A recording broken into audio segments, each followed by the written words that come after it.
Adlaw nga Biyernes karon mga kaigsuunan. Petsa 3 sa bulan sa Setyembre tuig 2021.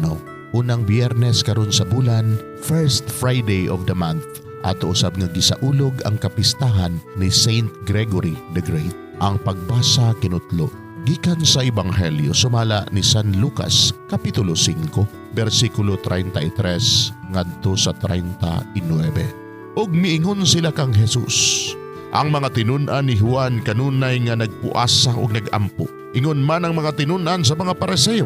Apan ang imong mga tinun-an nangaon og nanginom. Si Jesus mitubag. Papuasahon ba ninyo ang mga dinapit sa kumbira sa kasal? Samtang kauban pa nila ang pamanhunon?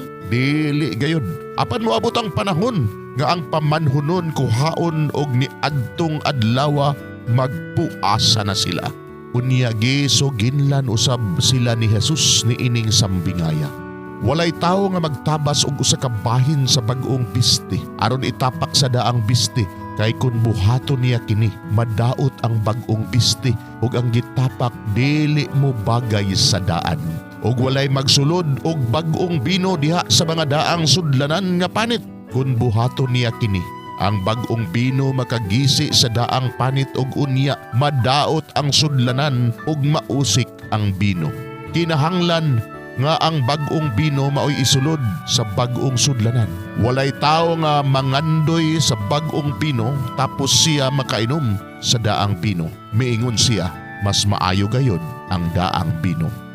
Mga igsuon, ang Ebanghelyo sa Ginoo. Daygon ikaw, O Kristo.